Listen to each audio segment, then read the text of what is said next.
بسم الله الرحمن الرحيم. الحمد لله وكفى وسلام على عباده الذين اصطفى أما بعد. أعوذ بالله من الشيطان الرجيم. بسم الله الرحمن الرحيم. لئن شكرتم لأزيدنكم ولئن كفرتم إن عذابي لشديد. وقال رسول الله صلى الله عليه وسلم: من لم يشكر الناس لم يشكر الله. صدق الله العظيم وصدق رسوله النبي الكريم. اللهم صل على سيدنا محمد وعلى آل سيدنا محمد وبارك وسلم. غلامی میں ناکام آتی ہیں شمشیریں نہ تدبیریں، غلامی میں ناکام آتی ہیں شمشیریں نہ تدبیریں، جو ہو ذوق یقی پیدا تو کٹ جاتی ہیں زنجیریں. محترم بھائیوں بزرگوں، آج ہمارے ملک کا ایک عظیم الشان دن ہے. آج 15 اگست کی تاریخ ہے. آج کے ہی دن ہمارا ملک آزاد ہوا. 15 اگست سن 1947 کو ہمارا ملک گورے انگریزوں کے سامراج سے اور ان کے چنگل سے آزاد ہوا.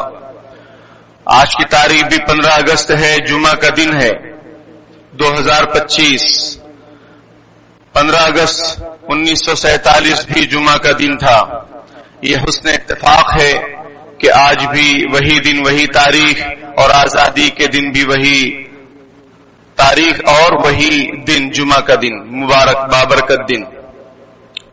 میرے بھائیوں بزرگوں، ہمیں اپنے اکابر اسلاف اور وہ مسلمان بھائی جنہوں نے اپنا خون اس ملک کی آزادی کے لیے دیا، انہیں یاد رکھنا چاہیے، ان کا شکریہ ادا کرنا چاہیے، ان کے لیے دعائے مغفرت اور رفع درجات کی دعا کرنی چاہیے.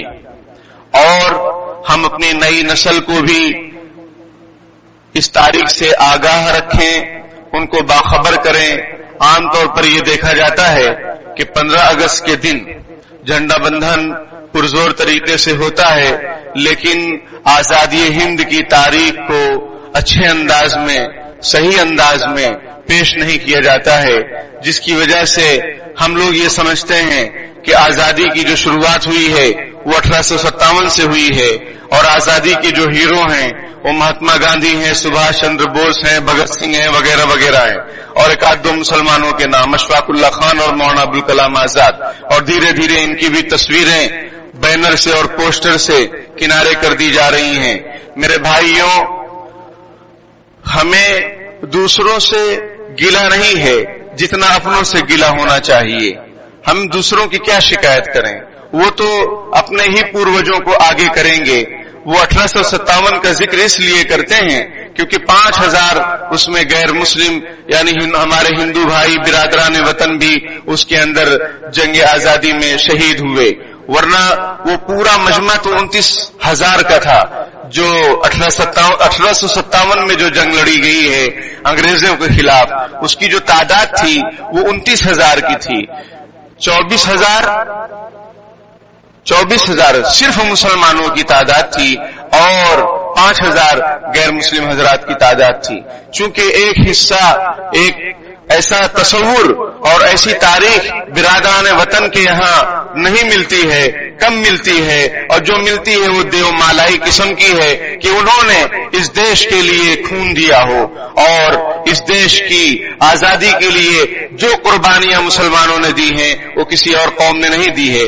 لیکن چونکہ 1857 میں 5,000 کی تعداد ان کی بھی گئی، اس لیے 1857 کا ذکر کیا جاتا ہے. اس سے پہلے 1754 سے جنگ آزادی کا آغاز ہوا ہے. علی وردی خان یہ بنگال کے تھے، انہوں نے سب سے پہلے انگریزوں سے جنگ لڑی پلاسی کے میدان میں بنگال کے اندر، اور انہوں نے انگریزوں پر فتح حاصل کی. اس کے بعد نواب سراج الدولہ نے جنگ لڑی 1757 میں، جو کہ اپنے ہی غداروں اور اپنے ماموں جعفر، جو میر جعفر میر صادق آپ سنتے ہیں، میر صادق تو دکن کا تھا، میر جعفر بنگال کا تھا. اس نے اپنے بھانجے یعنی نواب سراج الدولہ کو، جو علی وردی خان کا ناتی تھا یعنی پوتا تھا، اس کو انہوں نے غداری کی، یعنی ماموں نے ہی اپنے پوتے کو انگریزوں کے خلاف ہروا دیا.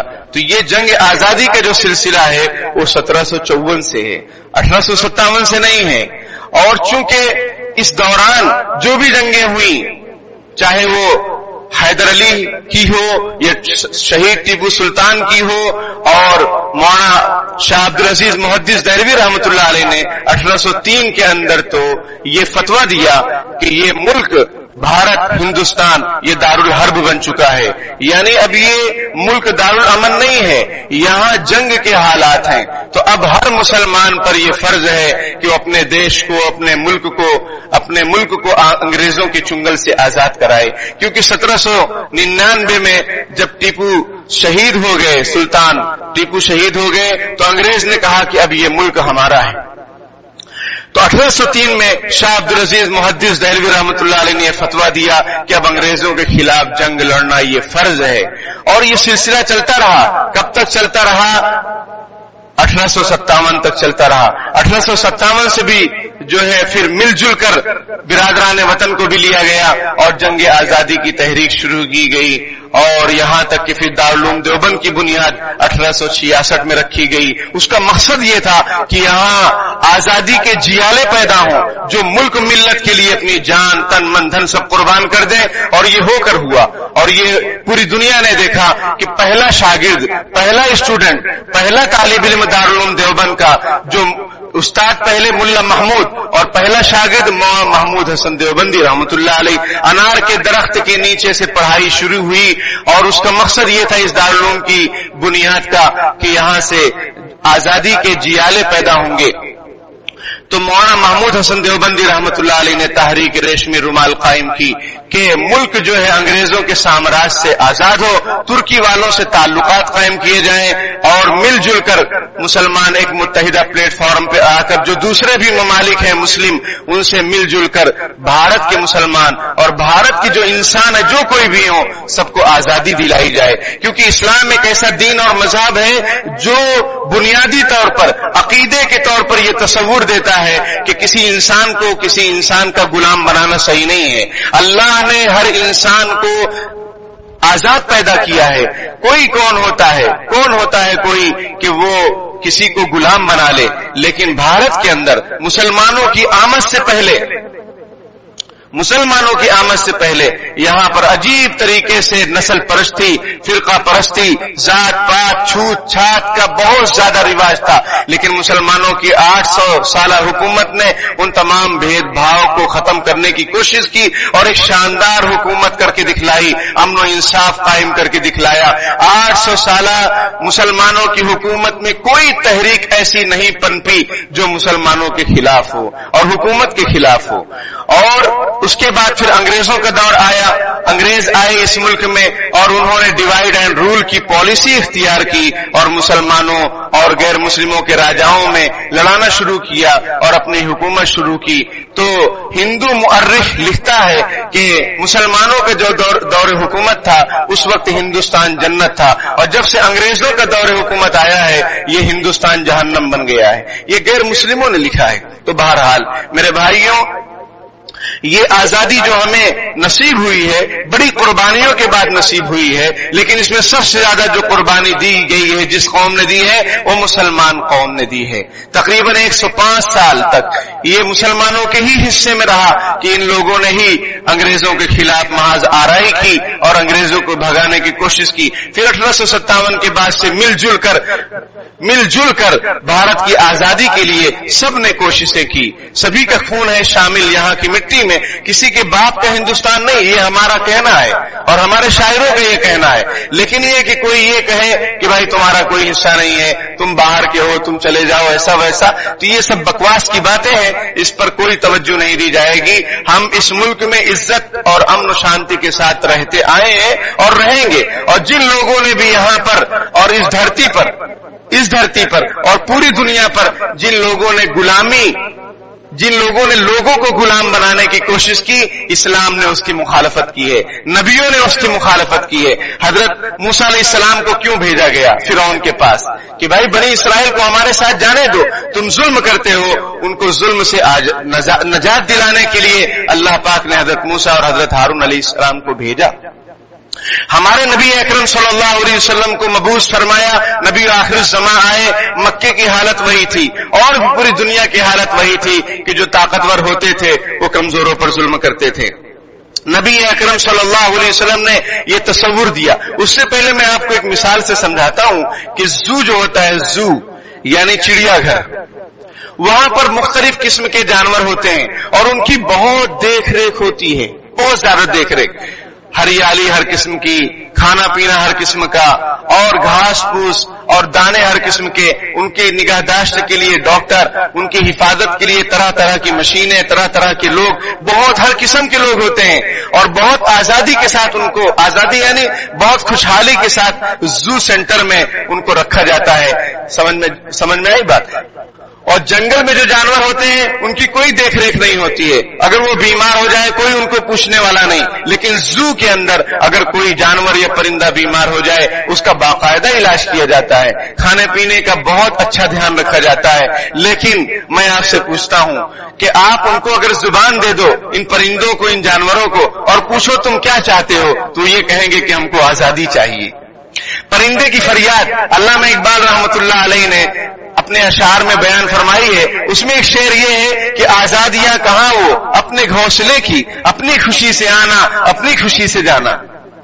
اور یہاں پر ہر قسم کی ناز و نعمت ہے لیکن آزادی نہیں ہے۔ تو ہر پرندہ یہ کہے گا، ہر جانور یہ کہے گا کہ مجھ کو جانے دو، مجھ کو جنگل میں ہی رہنے دو، میرے کھانے پینے کا انتظام میں خود کر لوں گا لیکن میں اسی میں خوش رہوں گا۔ یہاں پر جو مجھے قید کیا گیا ہے، چاہے سونے کا بھی پنجرا بنا دیا جائے تو وہ قید تو قید ہی ہے۔ اسی طریقے سے کوئی جیل کے اندر اگر بند ہو، اس کو اے سی روم میں رکھا گیا ہو اور صبح شام مرغ مسلم دیا جا رہا ہو، تو بھی وہ یہ سوچے گا کہ نہیں بھائی مجھے آزاد رہنے دو، مجھے چھوڑ دو، میں اس قید خانے میں نہیں رہ سکتا۔ تو جانوروں کا یہ تصور، انسان کا یہ تصور، یہی تصور ہمارا دین دیتا ہے کہ کوئی کسی کو پابند مت کرو، کوئی کسی کو غلام مت بناؤ۔ سمجھ میں آئی بات؟ تو یہ غلامی سے نجات دلانے کے لیے اللہ پاک نے ہر زمانے میں رسول اور نبیوں کو بھیجا، یہاں تک کہ ہمارے آخری نبی صلی اللہ علیہ وسلم آئے اور انہوں نے یہ تصور دیا اور یہ اعلان کیا کہ اے لوگوں تم سب کلکم من آدم والآدم من تراب، اے لوگوں تم سب آدمی ہو اور حضرت آدم علیہ السلام کو مٹی سے پیدا کیا گیا۔